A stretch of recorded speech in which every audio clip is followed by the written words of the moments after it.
I'm Jonathan Felix. In this episode, I want to present an overview of the course. It was inspired by the science of well-being as taught by Professor Laurie Santos out of Yale University.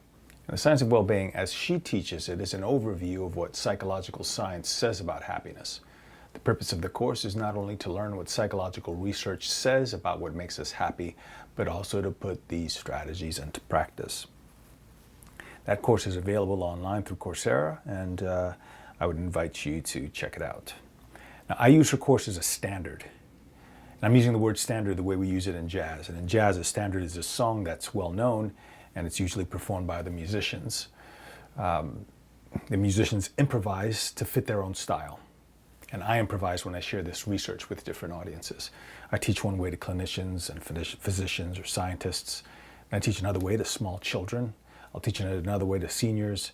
If I'm working with police officers or firefighters, EMT, I'll focus on what their needs would be. Same thing with veterans, same thing with construction workers, same thing with parents. And I'll teach it a different way to people like in recovery. So this is the course in a nutshell. The pie chart was proposed in a 2005 paper by researchers Sonia Lubomirsky, Kenan Sheldon, and David Schade. It paints a picture of what contributes to our well-being. 50% of our well-being is influenced by our genes, 40% is intentional, and 10% is circumstantial. And in this course, we work within our circle of influence, the locus of power, and we work with intention. Exercise, sleep, gratitude, kindness, meditation, social connection, experiences, and signature strengths appear on Dr. Santos's list, and I've added several more, and those include ethics, the environment, nutrition, mindset, breathwork, communication, right livelihood, which includes financial intelligence, and right intention. And these last two are borrowed from the Eightfold Noble Path of Buddhism. Now, the chart seems to suggest that our genes play a big role in how fulfilled we feel. But there was another recent study, that found that healthy lifestyle can counter genetics by 62%, and an unhealthy lifestyle can increase the risks by 78%. Genetics isn't as fixed as many might think. Genetics influences your appearance, your eye color, your hair color, or whether you're balding, your skin color, as well as the likelihood of getting certain diseases. Diabetes runs in my family. My father died of complications due to diabetes. Of the 16 uncles and aunts, probably more than half of them have diabetes. Whether that switches on or off, though, often depends on our choices. So 62%, I could keep that at bay or maybe delay the onset of it. I'll take that. But if I don't make the right choices, there's a 78% chance that that's going to be turned on. And we call that epigenetics. And epigenetics is the study of how behaviors and the environment can make changes that affect how these genes work, whether they're switched on or off. A lot of times epigenetic changes are reversible. They don't change the DNA sequence, but they change how the body reads a DNA sequence. And that can influence whether these things, it influences your health, I'll put it that way. And epigenetic changes can be caused by diet, by stressors, by exercise or lack of it, environmental pollutants. So that's the good news. By acting with intention and working within our locus of control, we can nudge our way to greater fulfillment, to greater contentment, to better health. The course starts by questioning assumptions and challenging norms. Dr. Laurie Santos introduces the G.I. Joe fallacy. And it's based on a G.I. Joe, a 1980s cartoon that ended with a public service announcement and the tagline, "Now you know, and knowing is half the battle." And the G.I. Joe fallacy refers to this notion that knowledge is sufficient to overcome a bias or inertia. There's another premise that we don't know what makes us happy, and we aren't good at prioritizing those behaviors that contribute to our well-being. So often we try to improve our circumstances and chase after externals. So we're trained in in this ethos at an early age. I'm an educator, and educators around the world tell young children that if they study hard, they'll get good grades. And if you get good grades, you can go to a good university. And if you graduate from a good university, you can get a good job. You start your own company. If you get a good job or start your own company, you'll make a lot of money. If you make a lot of money, you can buy a house and a car. You can live comfortably. You can take care of your family. Well, there's several problems with that. First, it's a poor return on your investment. You're putting in 100% of your time, your effort, and your money, and you're getting a 10% return. It's not bad.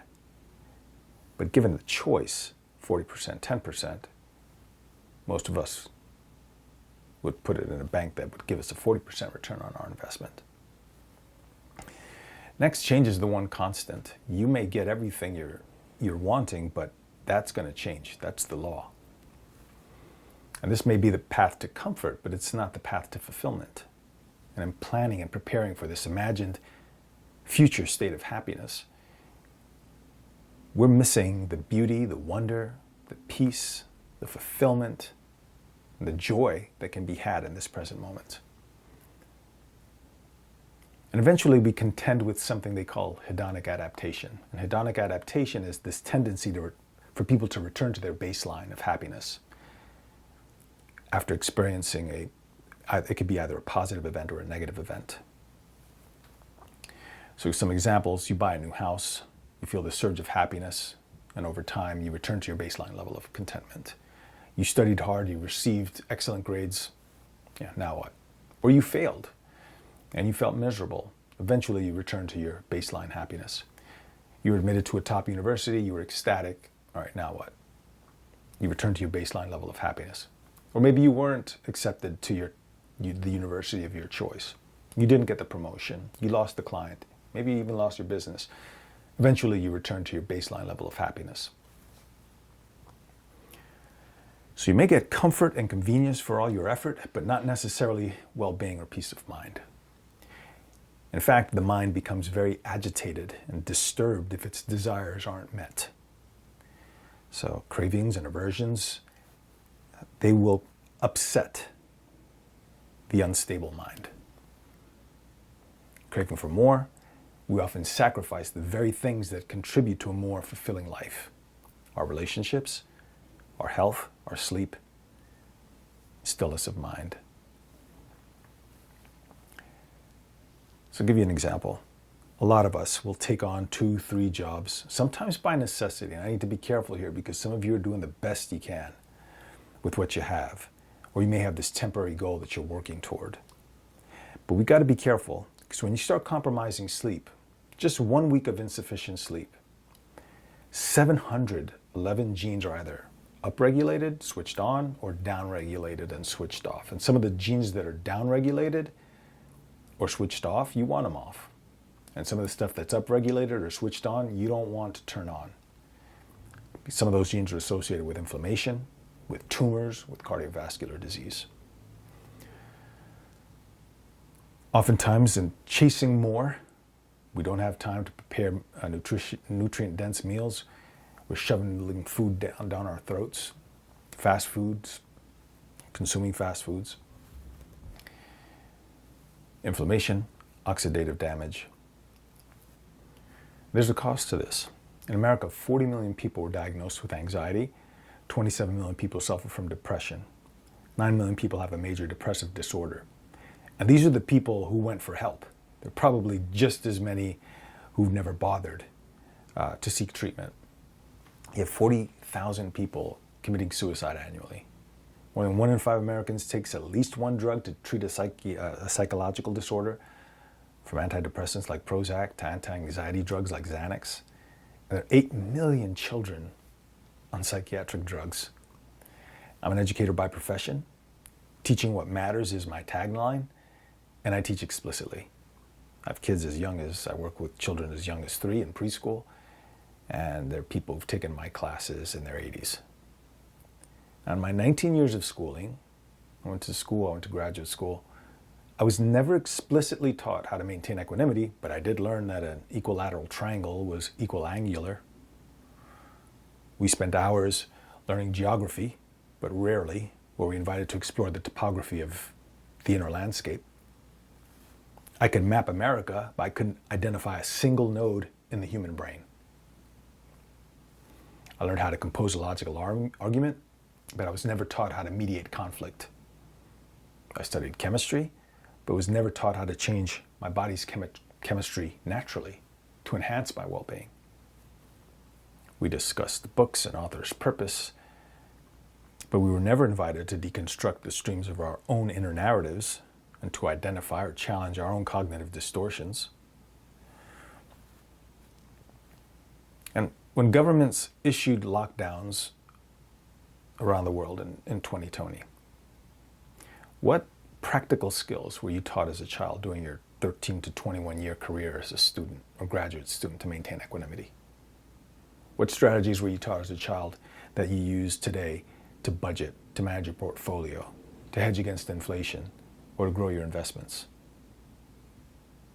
Of all the communication frameworks you were taught, if any, which do you use to mediate conflict, or to decouple identity from thought, or to manage strong emotions, to negotiate, or to persuade, or to reason? When you're stressed, which specific techniques did you learn as a child to self-regulate?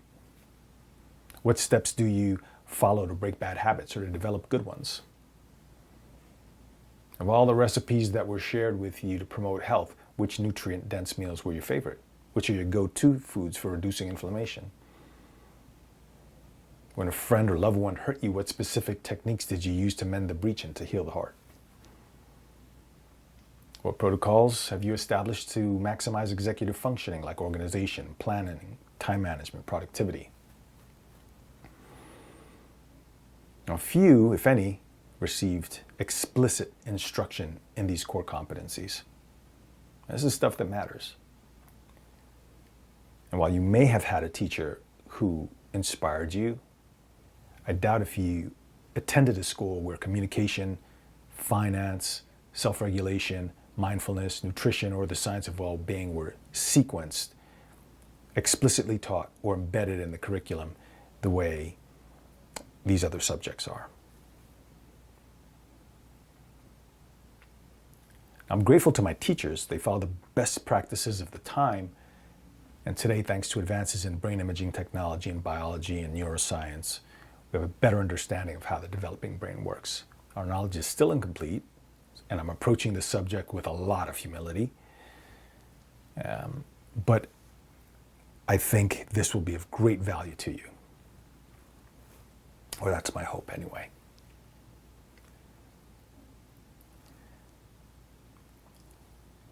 So circumstances will never be the way you want them to be. That's another danger in pursuing more. I spent more than half of my life as a child in the inner city. In Brooklyn before it was cool, and later in South Central Los Angeles. I know what hunger feels like. I know what an empty refrigerator looks like. I know what government cheese tastes like. I know what fear sounds like. I know the sound of gunshots and the helicopters circling over rooftops and sirens wailing and mothers wailing. I know what that uncertainty feels like. And following that tried path, I created a picture postcard life for my family. I graduated from one of the top universities. I had no debt. I paid off my wife's debt. Married a beautiful woman. Sent my kids to private school. Bought a cabin in the mountains. She wanted a minivan, got her the minivan. And then she was still unhappy with all of that and wanted a divorce. That was a really important lesson for me. What I'm sharing with you is truth. Circumstances, that's not the way to happiness. You can have everything and it can all be just taken away. You can lose everything. Here's the good news. If you prioritize your well-being, you improve your chances of getting the remaining 10%. So I'm not framing this as either or, like you should focus only on the intentional stuff and ignore the circumstantial stuff. You have to find a way to make a living. unless you're independently wealthy or you were born with a trust fund or something that fortunate. So this is not being framed that way. Black or white thinking, that's a cognitive distortion, and we'll get into that later. In the book Think and Grow Rich by Napoleon Hill, he lists 12 types of riches, and material wealth is last, and it's intentionally last. And he says it's last. And he invites people to focus on the first 11 that would lead to the 12th. First is a positive mental attitude. In this course, we call it mindset. Sound health is another one. And the Dalai Lama, when he was asked what surprised him most about humanity, he said man, because he sacrifices his health in order to make money, then he sacrifices money to recuperate his health. And then he's so anxious about the future, he doesn't enjoy the present. The result being that he doesn't live in the present or the future. He lives as if he's never going to die, and then dies having never really lived. Harmonious family relationships or harmonious human relationships is another one. And I think of this quote in Proverbs, better to live in a tent in the wild than with a cross and petulant spouse. Freedom from fear is another one. The hope of achievement, the capacity for faith, a willingness to share one's blessings, generosity, to be engaged in a labor of love, an open mind on all subjects, self-discipline, the capacity to understand people. And then last is economic security. Jim Rohn has a quote that I love. He's a motivational speaker, and he often speaks on business, and he has this quote that I love. Work harder on yourself than you do on your job. Work harder on yourself than you do on your job. Now let's think of how hard we work on our job first. We tend to be punctual. We prioritize. We're organized. In fact, we organize our day around our jobs. So we manage time well. We know how long the commute's going to be. We wake up at a certain time every day. We go to bed at a certain time every day. We dress professionally. We have a professional demeanor. We attend meetings. These meetings may be long, they may be irrelevant, they may be boring, and we show up. We're responsible, we're dedicated, we sacrifice our time oftentimes. Sometimes we'll sacrifice our health. I had a colleague, he never missed a day of work. He'd show up sick. And employers like employees like that. In an interview with Stephen Bartlett on the Diary of a CEO podcast, Scott Galloway shared a joke he'd tell his employees. One day I'm going to pull up in my new Ferrari to motivate the team, and I'll tell them, if you work really, really hard, someday, I'll have 2 Ferraris. I had a colleague, the best educator I've ever known. She'd done so much for the school. She raised millions of dollars, not only through grant writing, but also by creating a program that specialized in teaching children with learning differences. And that program helped the school get out of the red and into the black, and became profitable again. She created quality programs. She was demoted, and she decided to retire. And when she retired, she was given a potted plant and a card. I was so angry. After decades of commitment to the children, she gets a potted plant. Or you might get a plaque. If you're lucky, you might get a little party. This is why, to me, it's so important to prioritize your well-being. Because most people don't care. Dave from accounting isn't going to drive you to dialysis 2 days a week and wait for 3 hours and then drive you back home. And Karen in HR isn't going to spoon feed you when dementia sits in. So when I think of what we sacrifice, we misprioritize. You want to allocate your resources and energy and time in the right way. You got to take care of yourself. Work harder on yourself than you do on your job. Because if you don't do that, you start compromising sleep and nutrition. You don't practice mindfulness, which means you're almost dead. There's just this din of noise you can't. You're just constantly thinking about work. You're stressed about work, fear and worry around work. You don't have time to nurture your social connections. You're not going for experiences. You're not exercising. When you're older and more vulnerable, who's going to be there for you? I know so many children, they're alienated from their parents. They have no relationship with their parents. The parents worked hard. They followed these rules that they were told. And when they're old and sick, there's nobody there for them. Now, beginning with the end in mind is one of the 7 habits of highly effective people. You'll hear me talk about that a lot. Putting first things first is another one. So you want to prioritize this. Now, let's start with the end in mind. Death is the end. And we can work backwards from that. So Bronnie Ware, this hospice nurse, she recorded the top 5 regrets of those who were entering the final stages of life, who are in hospice and dying. And the regrets of the dying can inform those of us who are still living. The top 5 regrets are, number 1, I wish I'd had the courage to live a life true to myself, not the life others expected of me. 2, I wish I hadn't worked so hard. 3, I wish I'd had the courage to express my feelings. 4, I wish I'd stayed in touch with my friends. 5, I wish I'd let myself be happier. Now we can turn those regrets of those closest to death into positive affirmations that can help us lead a more fulfilling life.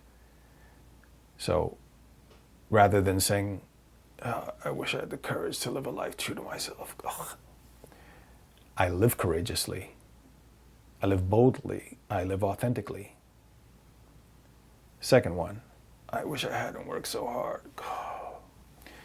Instead of saying that, I worked harder on myself than I did on my job. Number 3, I wish I'd had the courage to express my feelings. Instead of that, I practice communicating lovingly and compassionately. I listen deeply, I listen without judgment, or at least I practiced that way. I tried to live that way. Number 4, I wish I'd stayed in touch with family and friends. How about I valued my relationships? I nurtured my relationships. I loved very deeply. I loved very fully. My love was pure. My love was unconditional. Number 5, I would let myself be happier. How about saying, I pursued my passions and my happiness. And I pursue those unapologetically to promote not only my good, but the good of the whole of which I'm a part. So beginning with the end in mind, we learn to appreciate these precious moments that make up the minutes, that make up the hours, that make up the days, that make up the year and the life. Because when death comes, there won't be any room for negotiation. There's no extensions, no exemptions. It's over.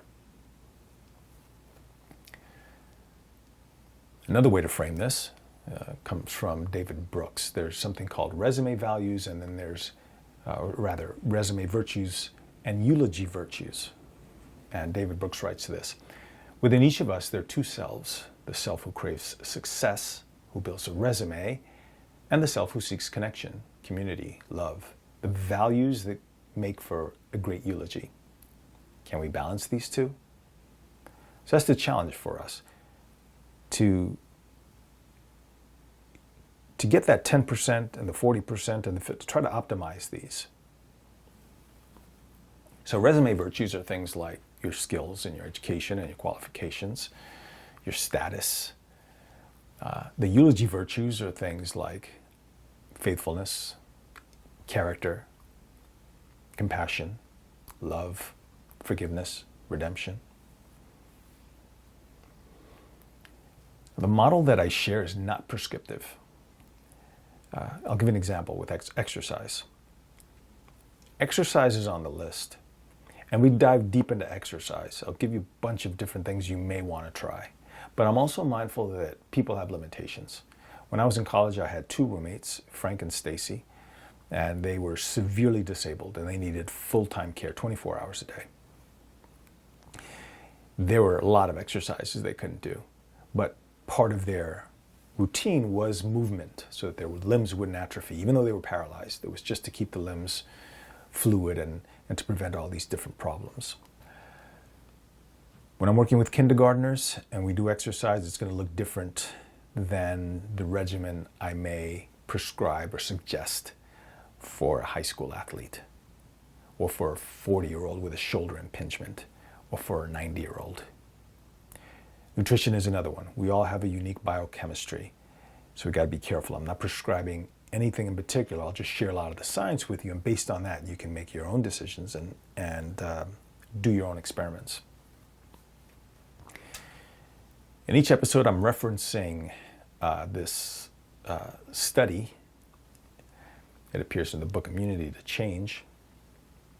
And the study, they found that when doctors tell heart patients they'll die if they don't change their habits, only 1 in 7 will be able to follow through successfully. What we're trying to do in this course is to improve those odds, maybe 2 in 7, maybe 3 in 7. And what I love about this course is that you can tune in, or you can go and you don't have to listen to this. It's a choice. So I'm hoping that it's the 1 in 7 who are ready to make the change are tuning in. And the 6 and 7, they might listen and then they'll go back to their ways of being, their habits. If worked, these strategies are designed to rewire the brain structurally. If we wire with intention and wisdom, and by wisdom I mean through study and research and evidence and experimentation, we can sculpt more robust neural architecture that can respond to modern day challenges. We can build a more pliable brain. And with this more responsive brain, you can build a healthier body from the cell up. And when I talk about that, I'm talking about mitochondrial biogenesis at one level, that's at the level of the cell, to the level of the organs, pulmonary capacity, improving VO2 max, improving cardiovascular performance, preventing injury. There are all sorts of protocols that you can apply for that. And we assume responsibility for our perceptions and the actions that spring from them.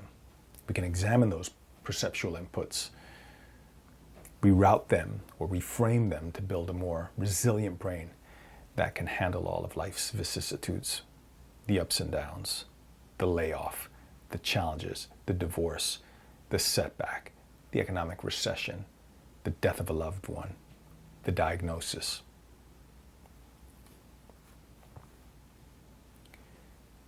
And a lot of this work we do by leveraging the power of habit.